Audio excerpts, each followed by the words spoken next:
a nossa série. Vamos ler o nosso tema de hoje: o que fazer enquanto Jesus não volta, né? Irmãos, a gente não sabe quando vai ser o dia, né, da volta de Cristo, né? A gente não sabe. A gente pode ser hoje, pode ser daqui a uma semana, pode ser daqui a um mês, ou daqui a um ano, ou daqui a 10 anos, ou daqui a 100 anos. A gente não sabe nem o dia nem a hora. Então a mensagem encerrando a nossa série hoje é falando para a gente então ficar preparados, viver a vida aqui nessa terra, né? E eu vou usar então 7 metáforas que Paulo deixou ao jovem Timóteo. 7 metáforas, 7 ilustrações de o que Timóteo deveria fazer, né, enquanto ele vivia a sua vida. Então é isso que nós vamos estar falando, 7 metáforas de como ser um cidadão do céu, aqui na terra, mas já preparado para o céu, né? Então, a primeira metáfora bíblica, o que está escrito lá na tela? Viver como um soldado. Veja na sua Bíblia, deixa a sua Bíblia aberta, em 2 Timóteo, capítulo 2, eu vou usar essa mensagem, uma mensagem textual, estou em cima do Timóteo 2, então acompanhe na sua Bíblia, veja o que eu estou falando, se está realmente registrado aí nas páginas da sua Bíblia. O versículo 3 fala assim, participa dos meus sofrimentos como bom soldado de Cristo Jesus. Nenhum soldado em serviço se envolve em negócio dessa vida, porque o seu objetivo é satisfazer aquele que o arregimentou.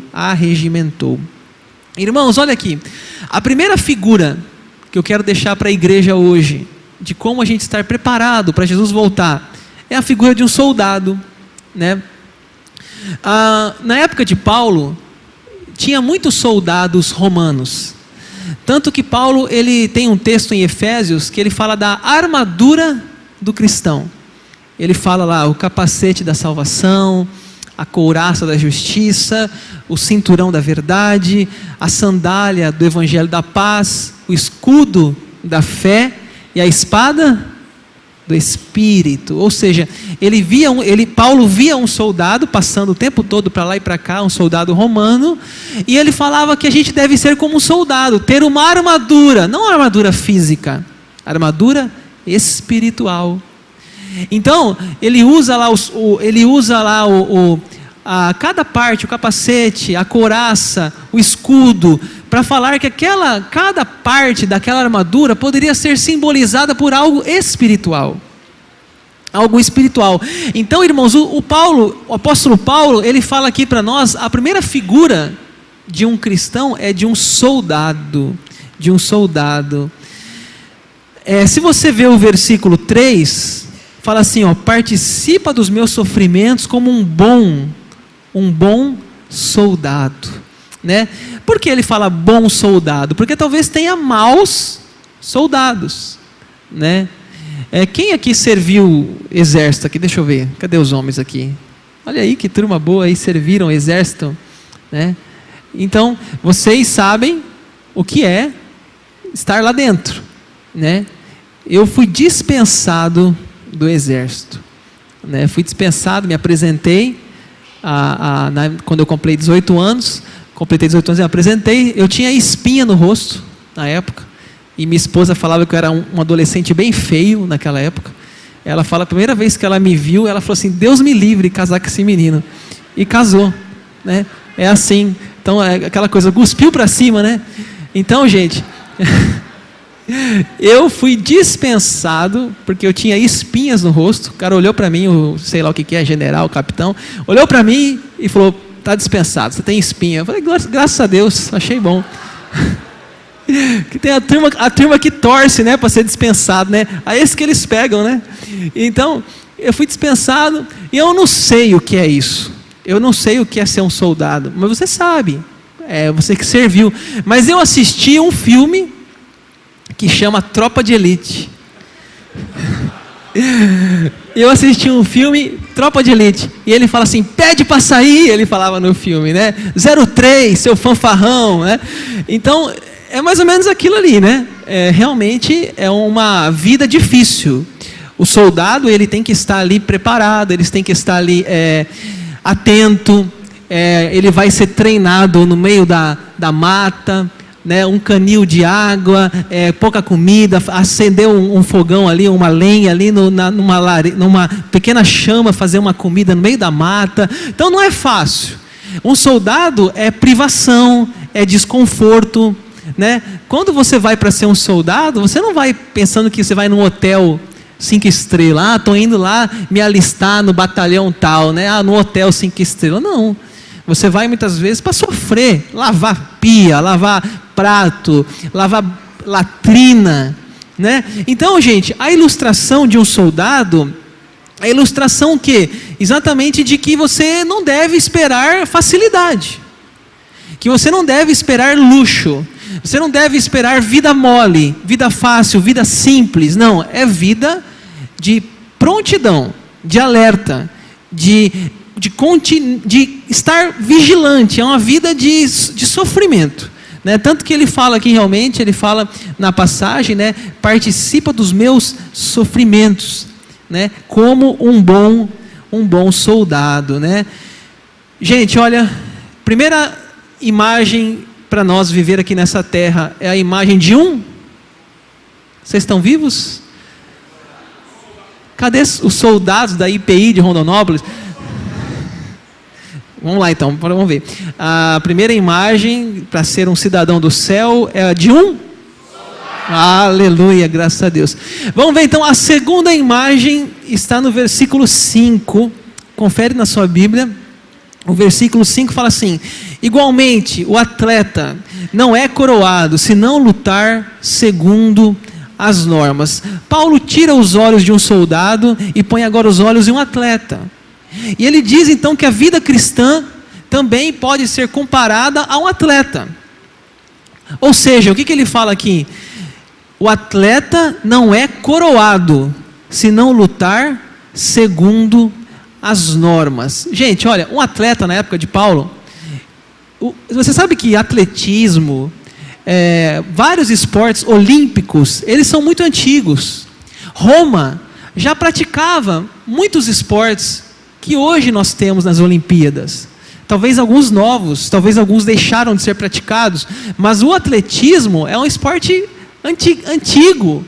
E lá, eles corriam para receber na época não tinha medalha, eles recebiam uma coroa de louros. Eles colocam uma coroa de louros, mostrando que aquela pessoa era o campeão da corrida. Não era a medalha que a gente tem hoje. Hoje um atleta ganha uma medalha ou um troféu, aquele troféu que a turma segura nos jogos de futebol. Na época da Bíblia não era um troféu, nem uma medalha, era uma coroa. Por isso que o João, o apóstolo João, ele fala assim, ó: ser fiel até a morte, e dar-te-ei uma coroa da vida. Não é coroa de louros, coroa da vida. Então nós estamos também correndo essa corrida da fé. Estamos também lutando como um soldado. Estamos esperando Cristo voltar.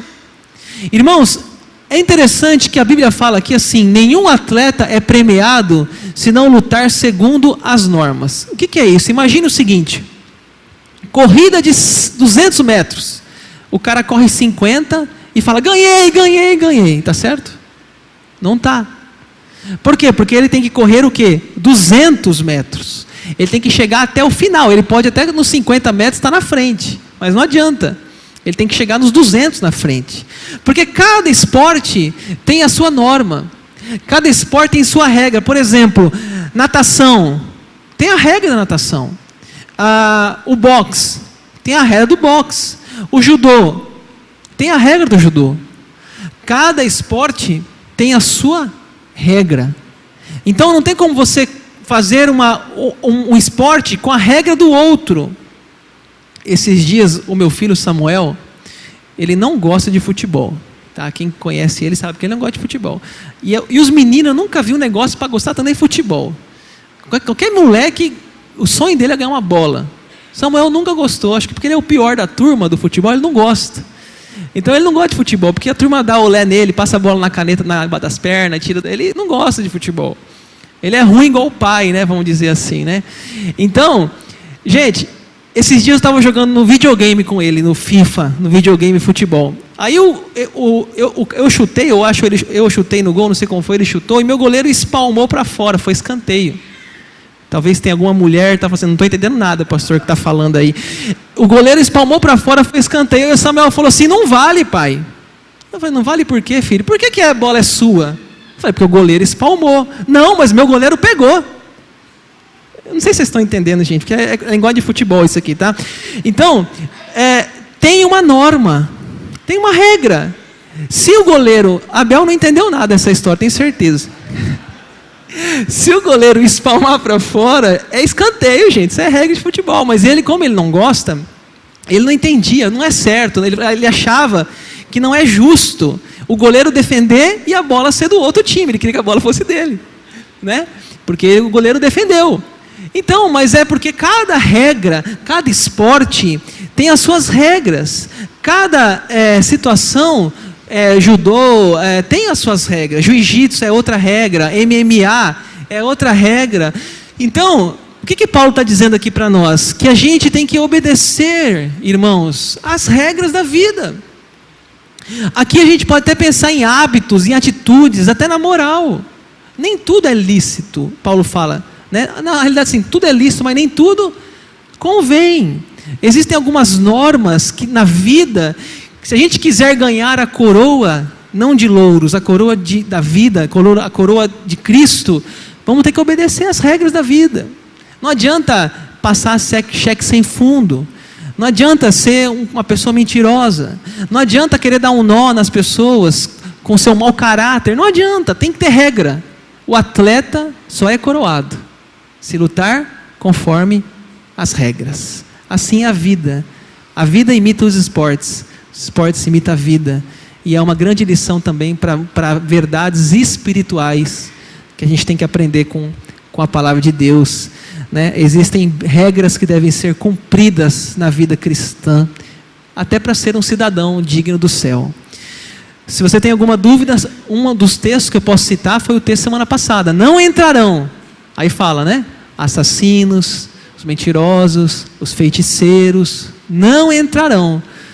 O céu não entrará em todas as pessoas, nem em todas as coisas. Há algumas coisas que devem ser observadas, são as normas da vida, as normas da palavra de Deus. A terceira ilustração, irmãos, é um lavrador. Vamos ver aí o versículo 6. Observa aí na sua Bíblia, a 2 Timóteo 2,6 diz assim: o lavrador que trabalha deve ser o primeiro a participar dos frutos. O lavrador que trabalha deve ser o primeiro a participar dos frutos. Qual a terceira imagem que Paulo nos dá? Lavrador. O que é um lavrador? É um agricultor, né? Temos o soldado, temos o atleta e temos agora um lavrador. O que é um lavrador? Ele é uma pessoa que planta. Gente, quem planta arroz colhe arroz. Quem planta feijão colhe feijão. Quem planta amor, colhe o quê? Amor. Quem planta fé, colhe fé. É assim a vida. A Bíblia diz, de Deus não se zomba, pois tudo que o homem semear, isso também ceifará. Então, gente, para ser digno do céu, mais uma imagem de um lavrador. O que nós estamos plantando diariamente em nossa vida? Que tipo de semeadura estamos fazendo? Né? É uma pergunta para a gente fazer. Enquanto Jesus não volta, enquanto a segunda vinda de Cristo não acontece, o que estamos semeando? O que estamos plantando? Né? Qual vai ser a nossa colheita? É uma pergunta. Qual vai ser a nossa colheita? Né? Qual que é a primeira metáfora? Soldado. Segundo é o quê? Um atleta. Terceiro é um lavrador. Vamos por 4 agora, que é um obreiro aprovado. Versículo 15, veja na sua Bíblia. Procura apresentar-te a Deus aprovado, como obreiro que não tem de que se envergonhar, que maneja bem a palavra da verdade. Irmãos, o quarto símbolo, a quarta metáfora de um cidadão do céu, um cidadão que vive essa vida preparado para a volta de Cristo, é de um obreiro. Um obreiro aprovado, que maneja bem a Bíblia, que não tem do que se envergonhar. Eu me lembro, irmãos, daquela parábola dos talentos. Essa parábola está registrada no Evangelho de Mateus, capítulo 25, onde diz a história que um homem, ele era muito rico e ele viaja, e ele dá 5 talentos para um servo, dá 2 para um outro servo, e dá 1 para o outro. E ele viaja, e ele volta. E quando ele volta, aquele que tinha 5, ele fez o quê? Ganhou mais 5. E ele disse: servo bom, eu deixei 5, você deu 10. Você produziu, você multiplicou. Aquele que tinha dado 2, quando ele voltou tinha quanto? 4. Muito bom, que ótimo, você também produziu mais. Mas aquele que ganhara 1 talento, diz a Bíblia que ele ficou envergonhado, ele disse que era muito pouco, e ele escondeu aquele talento. E quando voltou o servo, ele disse assim: e você? Ele falou assim: eu não tenho nada. E ele diz o quê? Servo mau. Servo mau, né? Os outros, ele disse: servo bom, entra no gozo, venha para o descanso. E esse servo, ele disse: servo mau. Por quê? Porque esse servo foi negligente, esse servo não trabalhou, esse servo não foi dedicado, esse servo não foi prestativo. Não, ele foi medroso, ele foi incrédulo, ele foi esconder aquilo que Deus deu para ele. Irmãos, nós temos que nos apresentar como um obreiro, uma obreira aprovado. Uma pessoa que está buscando multiplicar os seus dons, os seus talentos, multiplicar aquilo que Deus concedeu para você, trabalhando com afinco na obra de Deus. É um obreiro. E fala interessante, né? Que maneja bem a palavra. O que é manejar bem, gente? É isso aqui, ó. Vamos abrir em 2 Timóteo. Vamos abrir. Não é para abrir não, gente. Só para ilustrar. E aí? Achou ou não achei? Uma vez eu fui no acampamento, eu fiz uma brincadeira no acampamento. Eu falei assim: vamos abrir a Bíblia em Judite. Judite não tem na Bíblia. Aí eu fiquei quieto. Fiquei sério. Só vi as páginas para lá e para cá. Aí, pastor, não tem. Eu falei: agora que você descobriu que não tem? Será que você sabe quais são os 66 livros da Bíblia? Será que você já leu a Bíblia inteira, pelo menos uma vez na vida? Será que você sabe o que cada livro da Bíblia fala e qual é o seu contexto histórico? Você é um obreiro aprovado, que maneja bem a palavra da verdade, que é a Bíblia sagrada? Ou você é um obreiro desaprovado, que não sabe nada? Pastor, mas eu me converti agora. Beleza, é outro caso, você está aprendendo, avante. Mas e você talvez que já está um bom tempo já na fé, e até hoje não sabe nem abrir a Bíblia, nem abrir a Bíblia. E se Jesus voltar, e aí? Você é um obreiro que está aprovado, que está preparado, não é? Que não tem de que se envergonhar, né? Interessante aqui, 3 tipos de pessoas: os que se envergonham do Evangelho, né? O que é os que se envergonham? Se é evangélico, é o chamado crente 007. Se é evangélico, Deus me livre, nem sei o que é isso. Os que têm vergonha do Evangelho. Outros que são a própria vergonha do Evangelho. Fala: ser evangélico, misericórdia, cara. É vergonhoso. E tem aqueles, que é o terceiro tipo, que não se envergonham do Evangelho. Não se envergonha. Eu sou cristão. Minha Bíblia eu levo comigo. Eu leio em praça pública. Não tenho vergonha de nada.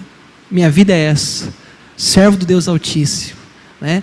É um obreiro que não tem de que se envergonhar, que maneja bem a palavra da verdade, né? Eu, no curso de psicologia, quando eu fazia a faculdade de psicologia, eu levava a Bíblia para a faculdade. E na hora do intervalo, muitas vezes eu ficava lendo a Bíblia e grifando a Bíblia. E várias vezes chegava a gente na sala e falava: "Você está lendo Freud?" "Não, estou lendo a Bíblia." "Ah, que legal." É isso mesmo, estou lendo a Bíblia. Que vergonha é essa de ler a Bíblia? Eu leio a Bíblia. A Bíblia é o livro mais atual, muito mais do que Freud. Freud é ótimo, e tantos outros filósofos, mas a Bíblia é o livro dos livros. A Bíblia é o manual do fabricante. Não temos que ter vergonha de lê-la. Qual que é o quarto, a metáfora do quarto? Um obreiro? Vamos para a quinta. A quinta é um vaso de honra. Veja o versículo 20 ao versículo 22. Diz assim: "Numa grande casa não há somente utensílios de ouro, de prata, há também de madeira, de barro, alguns para honra, outros para desonra. Assim, pois, se alguém a si mesmo se purificar destes erros, será utensílio para honra, santificado, útil ao seu possuidor, estando preparado para toda boa obra. Foge, Timóteo, assim, das paixões da mocidade. Segue a justiça, a fé, o amor e a paz com os de coração puro invocam o Senhor." Irmãos, a palavra vaso, ela pode ter duas traduções: vaso ou corpo. Ela pode ser traduzida também por corpo, né? Então, quando Paulo está falando aqui ele não está falando de vaso, ele está falando de corpo, né? Porque há vasos para honra e há vasos para desonra, ele está dizendo aqui, né? Assim também, nosso corpo pode ser usado para fins úteis ou para fins inúteis. Por que você acha que ele fala assim: foge das paixões da mocidade? Está relacionado à santidade do corpo. Se ele era um jovem, eu falo assim: hormônio não é convertido. Hormônio não é convertido. Hormônio é hormônio. Mas a gente tem que decidir o que vai fazer com nossos hormônios e com o nosso corpo. Então, quando Paulo fala aqui, ele está falando o quê? De santificação. Se alguém se purificar, será utensílio de honra. Irmãos, eu sei que não é fácil. Eu sei que esse assunto é difícil. Eu sei que esse assunto é delicado. Eu já namorei com a minha esposa, a Bel. E quando eu comecei a namorar com a Bel, eu fiz um compromisso com ela. Um compromisso de viver um namoro santo.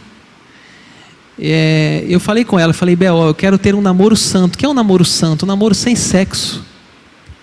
Falei com ela isso. Falei para ela, olha, eu quero que a gente faça um namoro santo, que não tenha envolvimento sexual. Por quê? Porque eu acho que primeiro a gente tem que conhecer a amizade da pessoa. Primeiro a gente tem que conhecer os valores da pessoa. Primeiro a gente tem que conhecer a cabeça da pessoa. Tem até uma frase que eu gosto, que fala assim, olha, para você entender: é difícil manter longe do coração alguém que já invadiu o seu corpo. Vou repetir. É difícil manter longe do coração alguém que já invadiu o seu corpo. Então, por mais que pareça tão careta esse assunto, é de uma felicidade no futuro incrível. Muita gente está tropeçando na vida emocional, e tropeça, e vai ficando mais velha, o tempo vai passando, porque não está usando o seu corpo de maneira sábia, de maneira útil. Então, é importante que a gente saiba que o nosso corpo é o templo do Espírito Santo, e que a gente deve zelar por ele. Até porque, irmãos, quando Jesus voltar, nós vamos prestar conta do que nós fizemos com o nosso corpo. É muito sério o que eu estou falando. Então, quando eu estava falando quando eu conheci a Bel, eu falei com ela que eu queria ter um namoro santo, um namoro sem envolvimento sexual, e a gente buscou isso. Não foi fácil. Foram dias difíceis. Eu me lembro de um dia, eu vou falar isso aqui para servir de inspiração para aqueles que estão nessa batalha. Porque se você também não levar a sério isso, talvez você pode fechar o seu ouvido, que não serve para nada, nem a pregação inteira. Mas eu falo para aqueles que querem, com sinceridade, servir ao Senhor Jesus com seu corpo. E eu tenho certeza que aqueles que fizerem essa escolha vão colher preciosos frutos. Me lembro de uma vez que Abel esteve me visitando em Fortaleza, eu morava em Fortaleza, e Abel foi lá me visitar. Era meu aniversário, dia 22 de novembro. Eu não sabia que ela iria me visitar. Aí ela me liga e fala assim, na época era orelhão, tá, gente? Não tinha WhatsApp, não tinha nada disso, tá? Não tinha aquele negócio do TIM, 25 centavos, TIM, você ligava para o Brasil inteiro. Não tinha isso, não. Era orelhão na rua. E era cartão, não era também ficha, não era ficha, não. Também já é muito velho esse negócio. Era cartão. Você põe o cartão, aí eu só ouvia assim, plim, plim, plim, plim. Aí acabava a ligação, desligava. Já tinha ido 40 fichas, 40 minutos. Sei lá o que era, minutos. Crédito. Aí Abel me liga dia 22 de novembro, não me lembro que ano que era, 2000 e pouco, 2002 talvez. Ela me ligava e falava assim, estou aqui em Fortaleza. Eu falei, como assim? Estou aqui em Fortaleza. Tá onde? Estou aqui na orla de Fortaleza. Eu falei, tá brincando. Tomei um banho, fiz a barba. Brincadeira, não fiz a barba porque eu nem tenho barba. Aí, só tomei um banho e fui. Cheguei lá, estava ela. Lá na orla. Lá na praia de Iracema. Aí, aquela coisa, né? Beijo para lá, beijo para cá, abraço, afeto. Eu não vou ficar falando aqui porque o horário não permite. Aí, deu a hora de ir embora, 10 horas da noite. Ela falou assim, eu falei, onde você está? Eu estou aqui nesse hotel. Falei, legal esse hotel. Vamos subir lá em cima? Eu falei, glória a Deus, vamos subir lá em cima.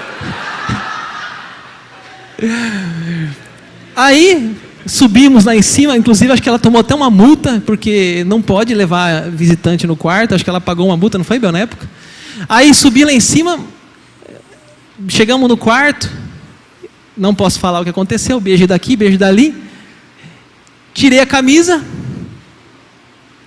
Olha, todo mundo está prestando atenção na mensagem. Olha, não tem ninguém conversando, não tem. Que coisa maravilhosa. Aí, tirei a camisa dela, tirei os shorts. Aí não vou falar mais nada. Aí eu falei assim, e ela falou, eu falei, vamos parar por aqui? Vamos parar? Ela falou, vamos parar. Coloquei os shorts, coloquei a camisa, desci o elevador, peguei um busão na porta do hotel, um busão, e fui para casa falando, graças a Deus, louvado seja o nome do Senhor, e dormi em paz. Depois de alguns anos, casei com ela. E tive a oportunidade de casar, primeira noite sexual, foi na nossa lua de mel. E eu não posso falar o que aconteceu na lua de mel. Gente, olha, eu digo para vocês, sabe, vale a pena esperar em Deus. Parece ser uma coisa tão ultrapassada. Vale a pena, eu aprendi isso na minha adolescência, pratiquei esse ensino. E eu falo para vocês, eu tenho uma esposa, um casamento abençoado, porque a gente primeiro conheceu a nossa amizade, nosso companheirismo, e deixamos para o casamento conhecer o corpo um do outro. Então, irmãos, olha o que diz aqui, que nós devemos ser um vaso de honra. Foge, Timóteo, diz Paulo, das paixões da mocidade, né? Ele fala isso, segue a justiça, a fé. Ele diz assim, segue a paz, o amor, de coração puro, junto com os de coração puro invocam ao Senhor, né? Vale a pena a gente esperar. Irmãos, qual que é a quinta metáfora? É um vaso, é um corpo, né? Um corpo de honra, né? Vamos lá para a sexta, eu já vou finalizar, só são 7, a penúltima, viver como um servo. Veja o versículo 24, da sua Bíblia, fala assim: ora, é necessário que o servo do Senhor não viva a contender, e sim deve ser brando para com todos, apto para instruir, paciente. Então, irmãos, a sexta metáfora é que a gente deve ser um servo. O que é um servo? Nós somos chamados para servir. Jesus é o maior modelo. Ele falou assim, Jesus Cristo: eu sou líder, vocês dizem bem, mas eu sou servo e eu lavo os pés de vocês. Irmãos, no mundo cristão não tem espaço para vaidade, não tem espaço para orgulho, não tem espaço para quem é maior. Todos somos iguais, todos somos servos. Essa é uma linda figura para a gente viver nessa terra como um cidadão do céu, é como um servo. E por último, sétimo lugar, eu quero voltar lá no começo agora, o versículo 2. Viver como discipuladores. Da minha parte ouviste, através de muitos testemunhos, isso mesmo transmite a homens fiéis e também idôneos, para instruir a outros. Esse versículo, irmãos, é o versículo da última aula do nosso curso do discipulado. 2 Timóteo 2,2, né? Da minha parte ouviste, através de testemunhas, transmite a homens fiéis, idôneos, para instruir a outros. Isso aqui, irmãos, está relacionado à evangelização. Aqui, enquanto vivemos nessa terra, somos chamados a evangelizar. Aqui nós temos 4 gerações: tem Paulo, tem Timóteo, tem homens fiéis, e há outros homens que vão transmitir a outros. São 4 grupos de pessoas que vão transmitindo a palavra de Deus. Paulo transmitiu a Timóteo, Timóteo transmitiu a outros, e esses outros transmitiram a outros idôneos. Assim é a nossa vida. Irmãos, nós estamos correndo nessa vida uma corrida de revezamento. A gente leva o bastão, que é a palavra de Deus, e a gente passa para outro. E o outro passa para outro, e o outro passa para outro, e assim, irmãos, nós estamos cumprindo o chamado ide de Jesus. Vão pelo mundo, anunciando, batizando, discipulando. Então, que fique para nós essa sétima metáfora de um discipulador, de um evangelista, de um missionário. Todos nós somos chamados para isso. E eu encerro com a palavra, que palavra é essa? Maranata. Encerro a série de mensagens com a palavra Maranata, que a palavra Maranata vem da palavra aramaica, que diz: vem, Senhor Jesus. Ora, vem, Senhor Jesus. O último versículo de Apocalipse fala isso: ora, vem, Senhor Jesus. A igreja diz: vem. A noiva diz: vem. O Espírito diz: vem. Maranata. Ora vem, Senhor Jesus. Nós vamos cantar, inclusive, agora uma música que chama-se Maranata. Vamos preparar aqui. Será que vocês lembram quais são as 7 imagens sem o data show? Qual a primeira imagem? Um soldado. A segunda imagem, um atleta. A terceira, um lavrador. 4, um obreiro aprovado. O 5º, um vaso de honra. 6º, um servo. 7º, um discipulador, aquele que transmite a palavra de Deus, que leva. E a gente vai fechar então esse culto, fechar essa série, cantando Maranata, vem, Senhor. E quando o Senhor não vem, nós vamos fazer nosso trabalho de soldados, de atletas, de lavradores, de vaso de honra, de tantas outras metáforas que foram explanadas aqui nessa noite ao nosso coração.